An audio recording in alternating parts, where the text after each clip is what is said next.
She made broken look invincible. She walked with the universe on her shoulders and made it look like a pair of wings. This is just one of Maree Balmain's many Facebook messages. Maree, her husband Pete, and two gorgeous little people manage Carrum Station near Julia Creek in Queensland. They've only been part of this community for a few years after they made the move from New South Wales. In that short time though, they've become very much part of things around Julia Creek, throwing themselves behind any event or person who needs their help. To say 2019 was a year of highs and lows for them would be a huge understatement. After enduring one of the worst floods in history, Pete, Maree and little Elsie had something wonderful to look forward to and welcomed baby Harry in June. Their happiness was to be short-lived though, as Maree went from the labour ward to the oncology ward soon after giving birth to Harry, only to be told she had breast cancer. This is Maree's story. So Maree, anyone who knows you like I do knows how much you hate getting your photo taken. So this is huge for you to be videoed. Yes. And yes. You've wanted to do it though so that you could help other people. Yeah, that's right, Kelly. I don't like being out.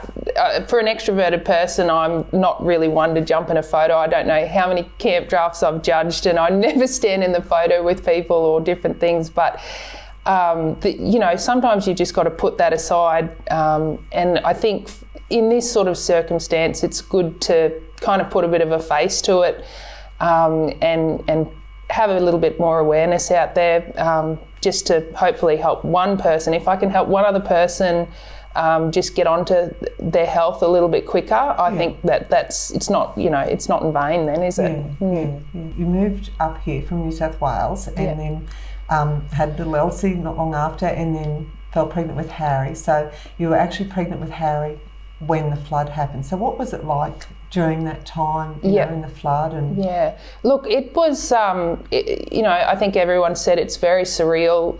It just started to rain and didn't stop. We probably knew by, the fifth day when conditions were getting worse, and it was quite dangerous to get choppers up to have a look. So we knew that we were in a fair bit of trouble, and it was really hard to be there and not being able to move. So we were basically stranded. You were on your own too, weren't you? Yeah, or we had one other staff member there, but I mean, it was just, 3,500 head of cattle, and, no way of being able to get to them quickly because the conditions were quite bad. So, when Pete was finally able to get up, it wasn't good, what we found. But, it was a common, we weren't on our own there. We had some neighbours either side of us with some huge losses as well, and different things. So it was unique in that, we were there and, paralysed as far as not being able to really do a lot.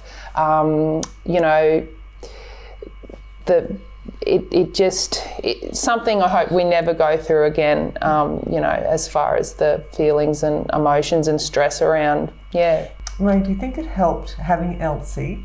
Because kids, they bring joy to your life anyway. And then knowing, you had her there and you had another little baby not far, did that help those dark days? Oh, definitely. I mean, anyone will tell you with young children, you don't have a lot of time to feel sorry for yourself with anything. And, Elsie is pretty, I think she's got a fair bit of me in her. She's pretty active and fairly lively, and she just doesn't stop. So, we just had to make do and go on, and it is helpful to have family around you and be busy with that and have that distraction.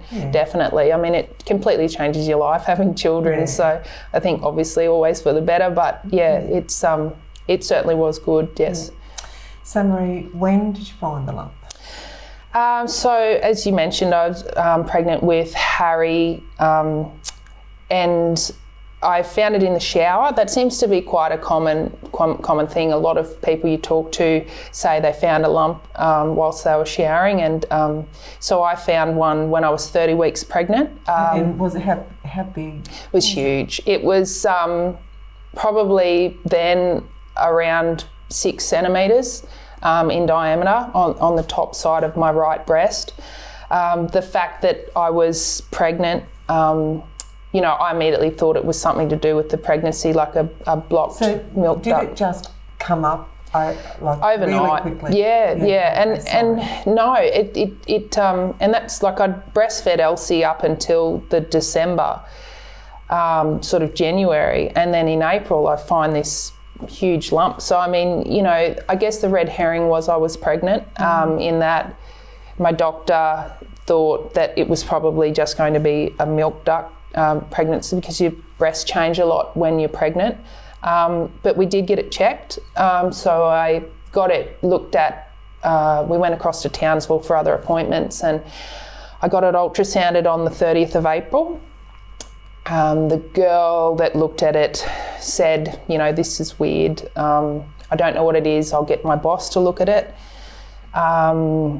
So her boss looked at it, and they decided that, just to recheck it in 8 weeks' time. So they didn't take a biopsy? No. And obviously hindsight's a wonderful thing. There was, my lymph nodes were active at that time as well. They came up on the ultrasound.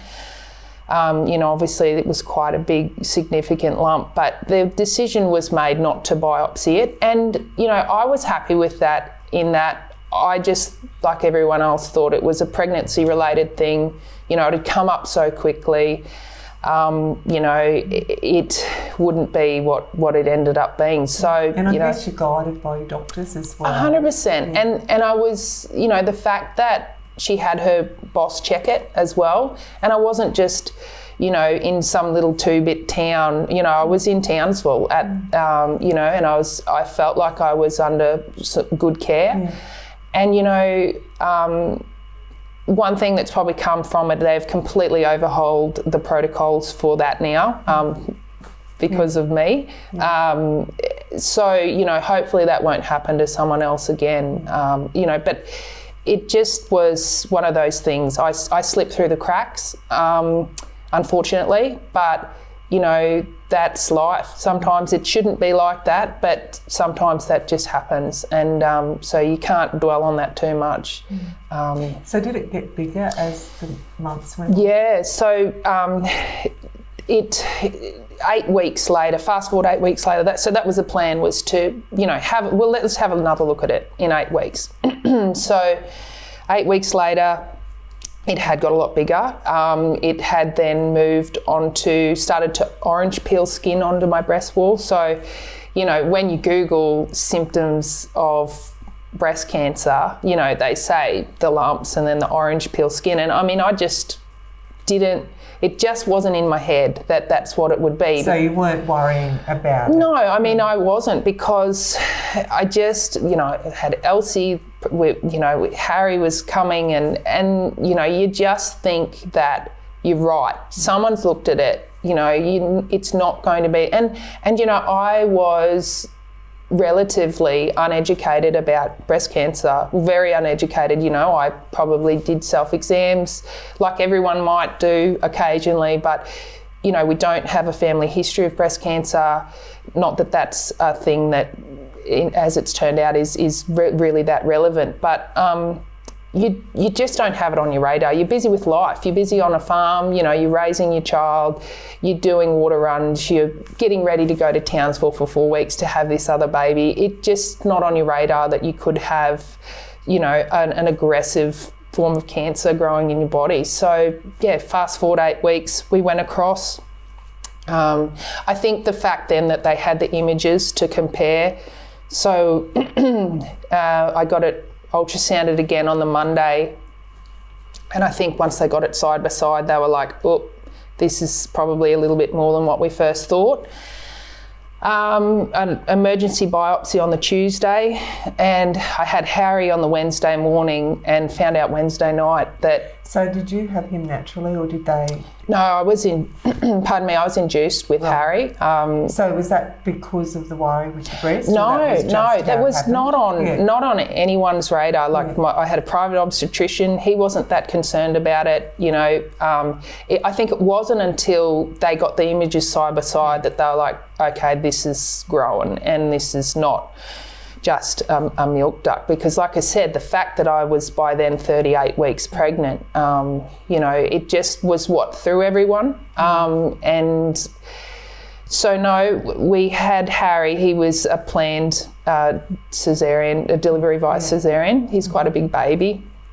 And so we had Harry in the morning, and then, my obstetrician came in that night and delivered the news that I had breast cancer in my breast, and it had come up in my lymph node as well. Maree, just going back to, you know, when you said it wasn't on your radar, like I think as humans, we're probably a little bit naive, aren't we, in that if it's not in our history, well, we don't have to worry about it. Yeah. And that's just not the case. That's right. Absolutely. And you know, I think if you enjoy relatively good health, which I have up to now, I've had an ankle reconstruction at 19. The longest I'd ever spent at hospital was to have babies. So, you know, and my family, immediate family, have enjoyed really good health as well. So it's not on your radar to think, oh, you know, this could be really serious. And, you know, as we'd spoken about before, and I touched on, you know, so many people have said to me since my diagnosis, like, do you have a family history of breast cancer in your family? And it's absolutely, unequivocally no. So, you know, 1 in 7 women are diagnosed with breast cancer now in their lifetime. 18,000 women, over 18,000 women just this year alone will be diagnosed.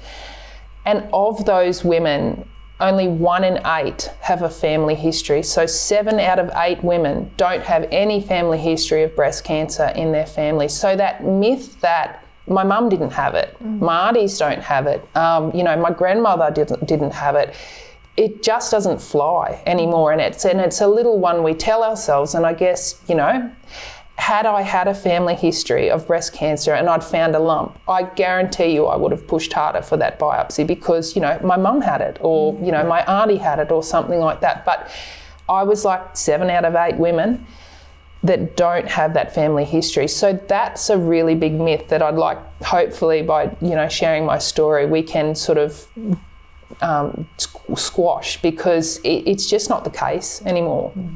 Yeah. So the obstetrician came in and delivered the news to you? Yeah.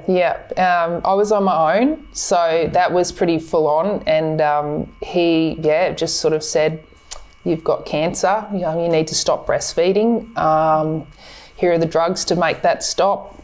You know, I've referred you on to a surgeon and a medical oncologist, and it was a lot to process. You know, I couldn't actually move at the time because of the cesarean, so, you know, I was trapped, and I got the news, and it was hard, it was intense. And then obviously dealing with baby hormones and things like that, it took a lot of reconciling to be able to be for that period to sit well with me, because, you know, it's just, there's a lot of trauma and stress around it. But, you know, I'm really lucky that I've done a lot of training with cognitive therapy and, you know, ACT and a few different other things with some really good doctors. So I was able to, I'm okay with that, you know, around that, because in amongst all of this, I've got an amazing, healthy son. You know, our family of 3 is now a family of 4, and,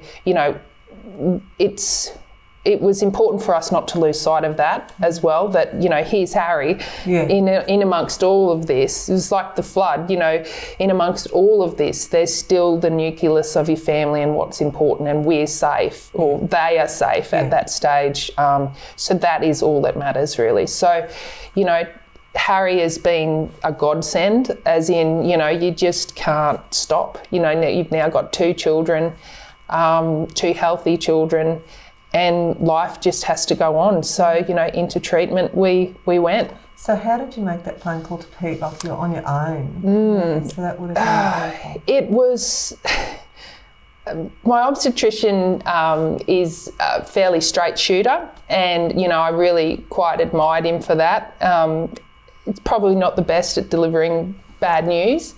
So he actually said to me, you know, you ring your husband and I'll tell him. So I just rang Pete, and poor Pete was back at the unit bathing Elsie with mum and dad and, you know, just doing life. And, you know, I sort of handed the phone to my doctor, and he sort of said the same thing. Your wife's got cancer, you probably should come back here. So, I mean, I have asked Pete how that sort of went for him, and I mean, it was just like probably the same as me. You're just doing life 1 minute and then you get some awful news. So, yeah,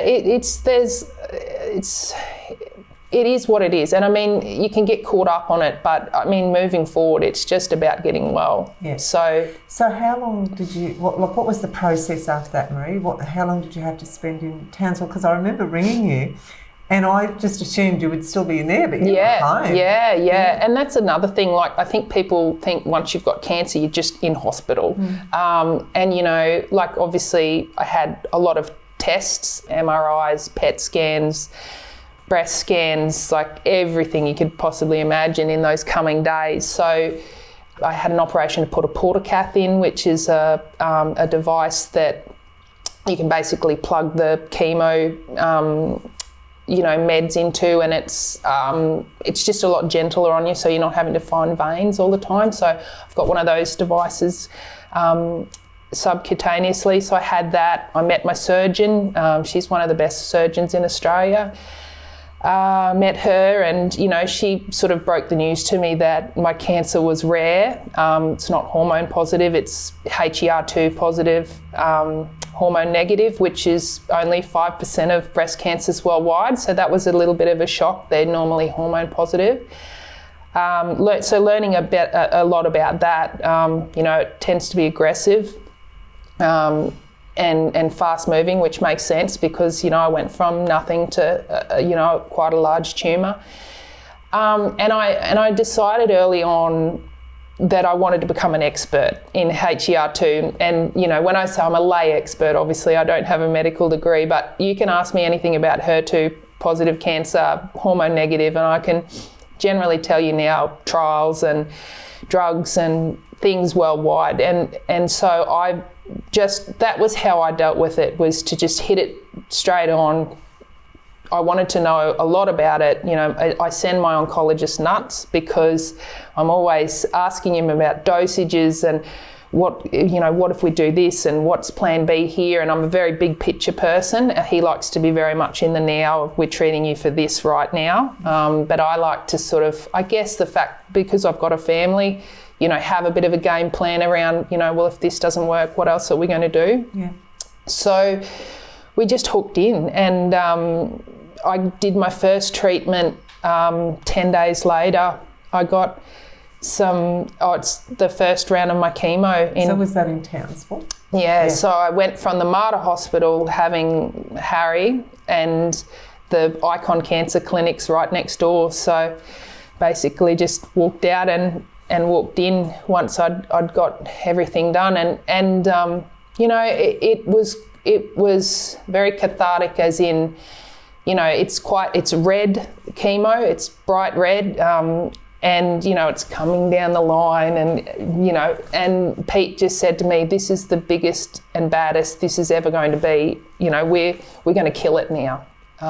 So that was really good to see it like that, instead of, you know, seeing it like poison and it's going to make me sick and it's going to make my hair fall out. It was just like, this is what I need to be a long liver, you know? Yeah. How great is it to have someone like Pete by your side that, you know, is so positive, and because that's what you need. You need someone on your side of the ring, don't you? Yeah, you do. That's saying, come on, don't listen to them. Let's just. Yeah, that's 100%. Just a great way of looking at the chemo. Yes. Going to kill the cancer. And you know, to have someone so Pete's quiet. He's pretty much the exact opposite to me. He's an introvert. He's quieter. But oh man, like when the pressure's on, I'm the one that's flaky and gone to water, and he's just steadfast and he doesn't panic. And, you know, I've had a couple of times where I'm like not so positive and been like, this is really serious, Pete, and feeling really overwhelmed, and he's just rock solid. Yeah. And that I don't know if I would have done as well had I not had that. Yeah. And, you know, it's the quiet ones you've got to look out for. They're the ones that, you know, they just need you. They're there, and so he's been amazing, which has been just, he's the linchpin really. I just sort of orbit in and out of, with different things, but he's the one that's kept us all together. Yeah, So how long did you spend in Townsville? So we ended up staying there an extra, you know, after Harry, probably an extra 3 weeks, 2.5 weeks, just to, you know, I met my surgeon. So I didn't qualify for surgery straight up, unfortunately. My cancer ended up being stage 3, locally advanced. So, you know, it had gone. It was in 2 sets of lymph nodes. The large ended up being nearly 8 centimetre tumour, and another smaller tumour plus presenting on the breast wall. So it had got going. You know, and my surgeon said to me, you know, we can't operate, which was awful, you know, because the first thing you want to do is just get it out of your body. So that was a pretty big shock to not be able to do that. So I needed to start neoadjuvant chemotherapy, which is basically chemo to shrink everything back down so that, you know, you can get the margins hopefully to operate. So, you know, we launched into that, and I had, you know, meetings with obviously my surgeon, my medical oncologist, my radiation oncologist, and just all this team, you know, like I've gone from going to the GP once a year to, you know, all these professionals, you know, and it was just so, like, I just don't do sick, and, you know, I don't even now don't identify with being unwell. It's not like I've got this amazing team around me that, you know, they've been really, really great, but I just don't feel like this is what is going to be my reality for the rest of my life, you know. So, you know, you've got to get a good team around you, and I do. So we launched into treatment, but the great thing is that I was able to keep my private oncologist, who I picked up in the system and was referred to. He actually does all of the oncology out at the Mount Isa Hospital. So that was our first bit of good news, you know, was you can do this from home, and you can go to Mount Isa. So it's literally been 16 rounds. The first 4 were every 2 weeks, the other 12 were every week. And I've been able to drive myself to Mount Isa. And so how far is Mount Isa? Oh, it's only 3.5 hours, so it's easy, you know, and I skip across there. Living in the city, that would be a huge difference. But then they probably sit for an hour in traffic either way. That's true. You know, so I feel like, you know, as far as time-wise, it's fine. So I just skip across there. The first couple of times Pete went with me, because, you know, it's pretty intimidating. You know, you've got all this equipment. You know, I hadn't met my McGrath breast nurse yet, and, you know, walking in there, you know, it's just something you don't think is going to happen to you. And, you know, it's funny, a twist of fate and irony, the cancer unit is right beside the medical imaging unit. So I'd walked in there a million times to get scans for Harry and Elsie, and seen the cancer care doors and thought, oh, that's there, and, you know, just skipped across to the medical imaging. And I never thought one day I'd go in there and turn right instead of turning left and going into medical imaging. So, you know, it is very intimidating at the start to, you know, have all of this happen, and you know, all these new people that you never thought you'd meet are suddenly such a huge part of your life. So, you know, it's been, the first couple of times was hard, but, you know, I just kept looking at it like we're on our way. We're on our way to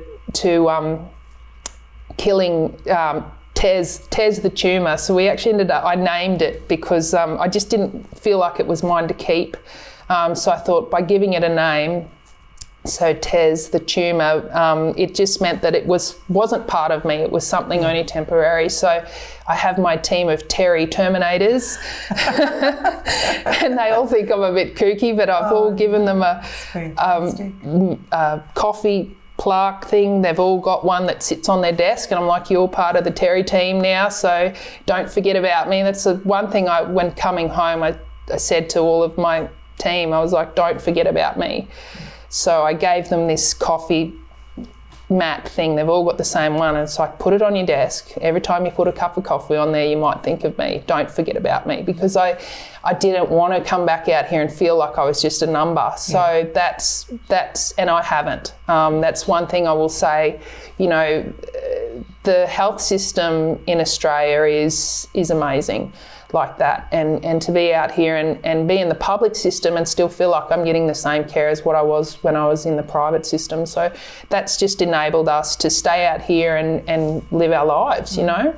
And that's really important, to be able to be home, isn't it? Because it's hard enough going away to have a baby for 4 or 5 weeks from our homes and having to uproot our lives for that time. But then when you're looking at a longer time away, that can, with everything else that you're going through. Yeah. So I know when I rang you, I was so happy for you that you're at home. Yeah. You're and outside looking at the guinea fowls. Yeah, that's right. Oh, that's right. Elsie, she was chasing the guinea fowls. Yeah, and that's just so important it was important for us, because there's so much out of your control with treatment, and you're walking into places you've never been, and so it's so important for us to stay up here and be at home and be away from germs, and because you're immunocompromised when you're doing it, so you don't want to sort of try and expose yourself to too much. And I mean, it was either that or move to Townsville and or move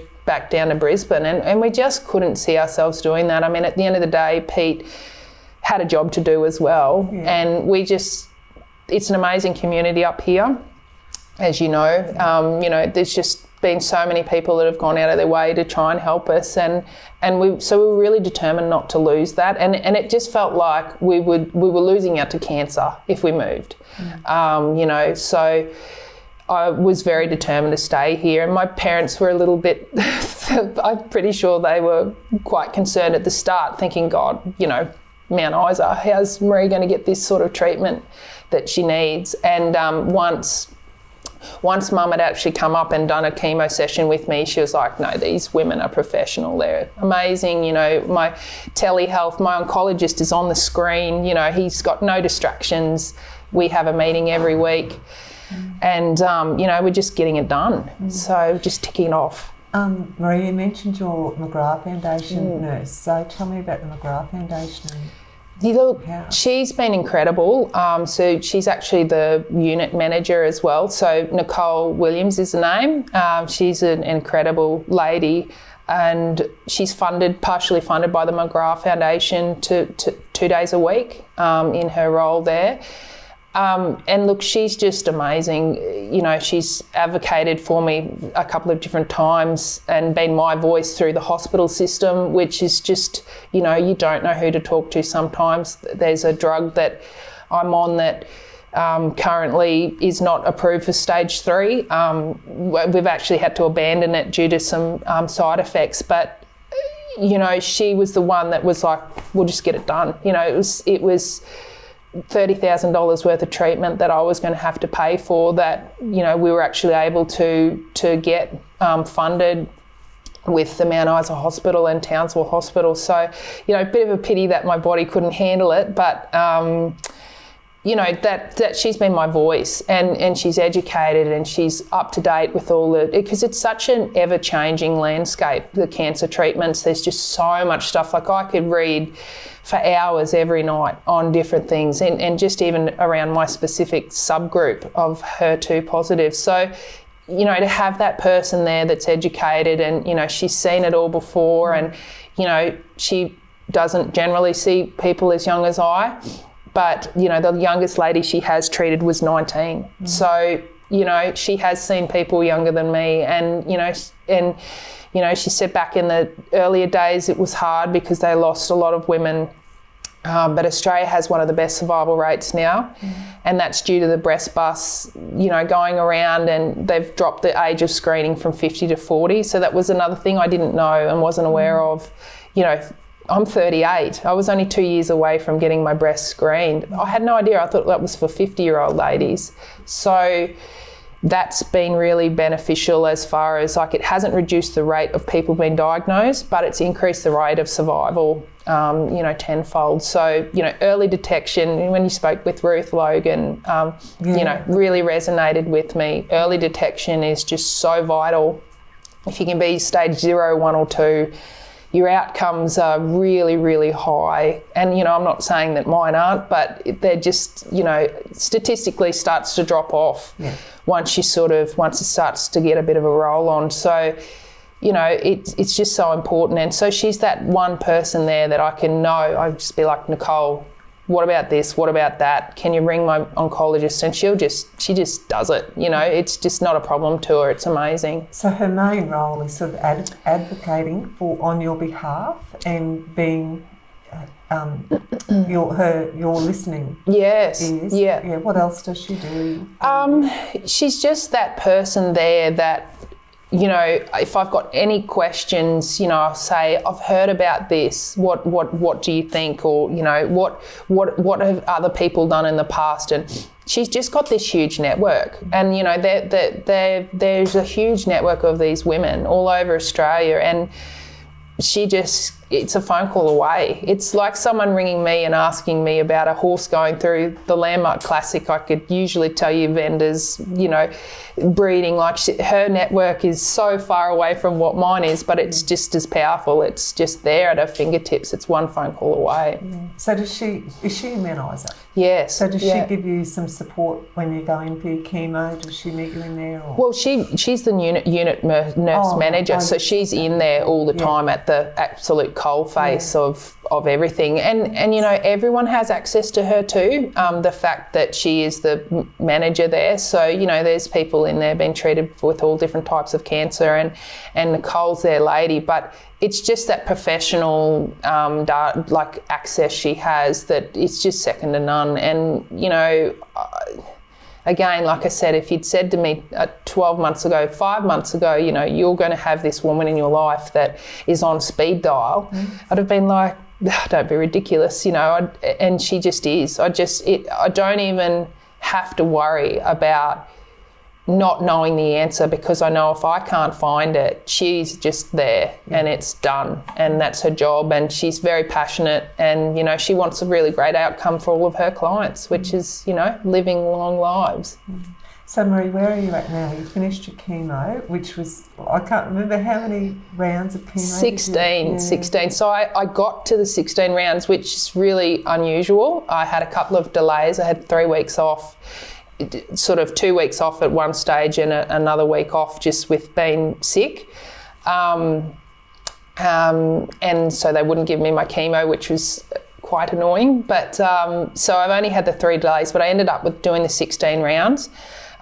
We've seen a really good result clinically with the tumour.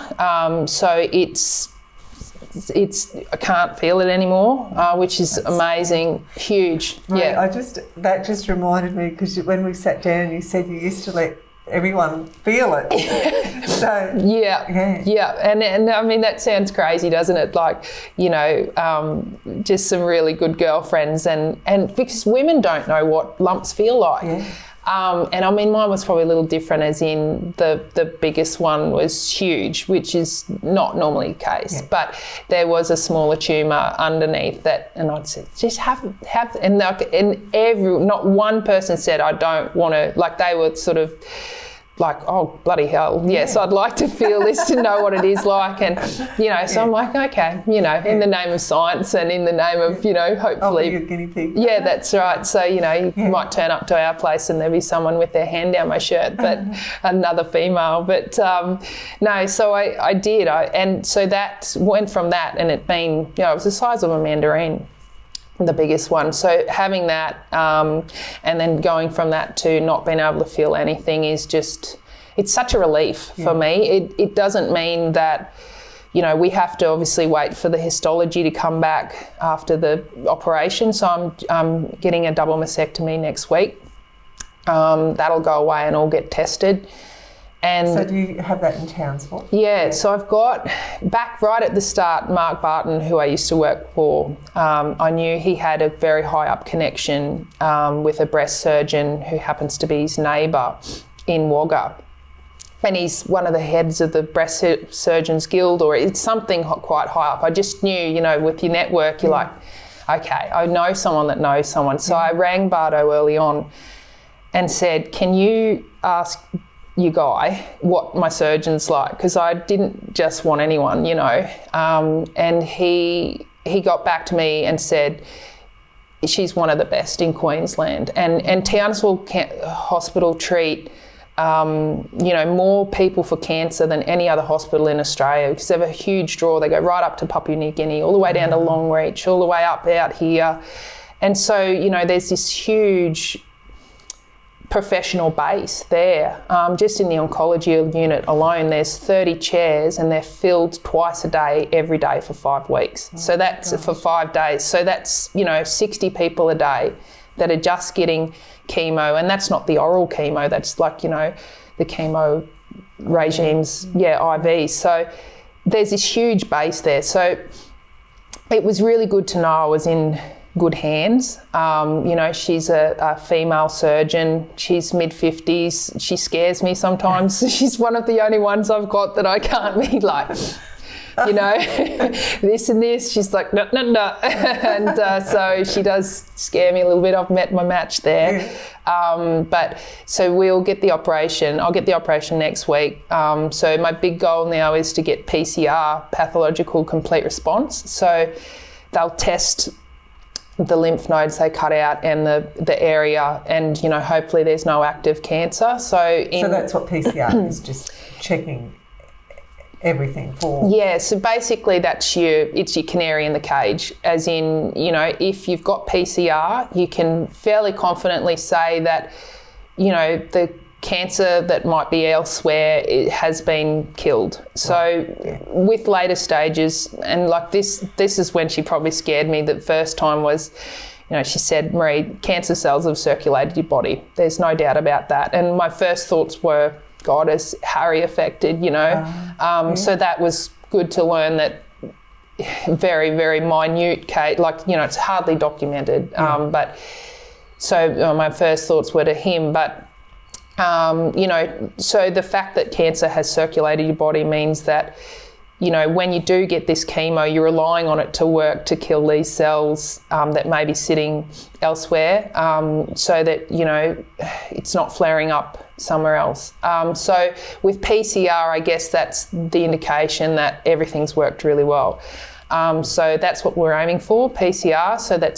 So basically I could confidently say in 2 weeks I'm cancer-free. That's the goal. You know, if that isn't the case and there's residual disease, things change with my treatment, which is what it is. I learnt really early on to deal. It was just came to me one day, and I was sitting there and I was really, really stressing out about what if, as you all do, as anyone would. Natural. 100%. And it came to me, and I thought to myself, is this a fact or is this fear? So I deal in facts and fears, and you know, it's a fear that I may not get PCR, but it's not a fact at the moment. So that's been really instrumental for me to be able to sort of deal with things as they're coming, because you're never going to stop the what ifs and, God, this might roll me, or, you know, someone else might bring my kids up, or, you know, I'm going to get really sick. They're all really, really valid fears, and you can't turn them off. But it's really great when you're able to then say, this isn't a fact, it's a fear. So, you know, that's been how I've dealt with everything as well as I have. So I start to get these negative thoughts and I'm saying, that's a fear. It's not a fact yet. Let's just deal in facts right now. And so I'm able to be comfortable with those feelings and let them go and let them sit where they need to sit. So, you know, I've got a lot of positive things in front of me as far as like, you know, hopefully with these testing and you know, to get this PCR. And if that doesn't happen, then we'll deal with it when it happens, and, you know, we'll change my treatment and move on with some other stuff. So that's my next big thing, you know, next week to get the surgery, which I didn't even qualify for at the start. Yeah, so that's a huge goal. Some people don't even get there, you know. Some people, you know, like my surgeon again, scaring me, was like, some people don't see a response.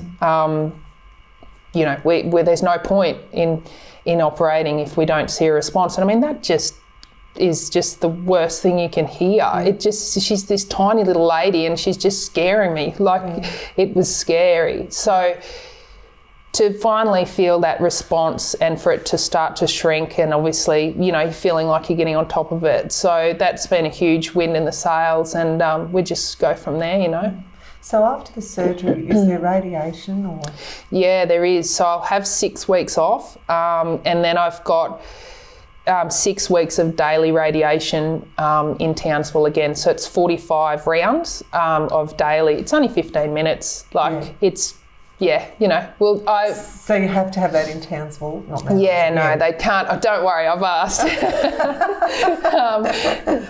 wrong with them? I know, like, it's only a $3 million machine or something. It's like, come on, guys, you know, bring it out here for me. But, you know, look, 6 weeks in Townsville, like, I mean, you know, and February, hopefully humidity's not too bad. So it'll be fun for the kids. Oh, definitely. Yeah, Elsie's going to do swimming lessons, and, you know, she's, like I said, she's a bit of a social butterfly. So she is usually the king of the playground by the end of it. You know, she knows how to work all the swings and different things. So she likes to try and get other kids to play with her. And you know, I'm not as worried about us picking up colds and things like that because I'm not doing the chemo anymore. So no, it's just, it is what it is. It's, you know, it's a big program. They're throwing everything at me because we're going for a cure. My oncologist was medical oncologist was the first person to say that to me. So I was like, oh, right, you're on my team, and you're going to be the person that tells me I'm cured at the end of it. So, you know, that's really important to have those people that are positive around you. I mean, I don't want people to run and trot me and tell me things that aren't achievable, but at the same time, you do need people that are going to tell you that, you know, this is possible. Yeah. This is not under the impossible task. And so that's, you know, they're the people I have around me. Yeah. Oh, Maree, you are very inspiring. What are some of the positive things? Because no matter what happens, there's always goodness come out of the darkest times, isn't there? So what have you learnt? What have the... Now, I don't want to cry, so it's probably a question. No, look, I've learnt people are incredibly generous. I've learnt that particularly in the medical side of things, because like I said, that, you know, I was never been unwell, so I've never really spent much time around people that care for people that are unwell. So I've met some really amazing, generous people, you know, just people that scan you and people that are in the industry that just care. And I mean, I was just not functioning at the start. You know, I had baby blues and I'm getting a mammogram, you know, and you know, the women in around that, they're just incredible, and they're the kindest people you've ever met. And it's so humbling because you're very vulnerable. So I found that to be, you know, they're people I would never have met generally, obviously. So to see that kindness there and experience that is just amazing. And obviously, you know, the people that have contacted me, whatever we can possibly do, we'd love to help. Friends, you know, obviously family have been incredible, and you know, Pete and I, you know, I've just got to get out of this because our marriage is just so amazing because it's so strong. We just know together we're unstoppable. So, you know, it's very humbling, and to be on the receiving end of it, it was quite hard at the start because, you know, it sort of reminds you that you're sick and you're in a bit of a pickle. But, you know, it's been to accept it and to accept the kindness and generosity of people is a skill I've actually found. Like, as a, you know, I was offending people at the start. It's like, I don't want help, you know, I don't need that. Thank you very much. But so actually, because I like to give too, as a lot of people do, and it's about, you feel good about yourself once you've given. So it's actually, you know, it's just been incredibly humbling, and for people to think of you, I get random messages and phone calls like, I was just thinking about you and I hope you're okay. And I mean, no one can cure cancer for me. I'm not expecting that, and it's just to be thought of is very humbling. You know, so that's been a really huge thing to come out of it, and you know, like I said, if I can make one more lady make sure her breast health is good, and keep her on to being vigilant about changes and, you know, little things like that, you know, that's always going to be a positive thing. So hopefully I can help that, you know, and help someone else. Maree, now talking about kindness. So you know Des and Pat Castine. I do. And they live in South Australia. So I had a phone call from Des one day out of the blue, and he said, we've got all these cakes that Pat's made. We're bringing them to Warwick, and we didn't go to Warwick this year, so someone brought them home. So anyway, they were all to come out here to, you know, people who were flood affected. Yeah. So here is one of fruit cake. Pat's special cakes. Oh, look, my husband loves fruit cake so much. So, and you know, and this is just, it's the same thing. I mean, you know, it's just very generous of people with the floods and different things. And I mean, so thank you very much, Des and Pat. That's lovely. And, you know, it's very humbling. Yeah. Thank you so much. No, thanks, Kel. Thanks so much for watching our video. I hope you enjoyed it. And please try to remember to just click on the subscribe button so we can keep you updated with everything that's happening. Thank you.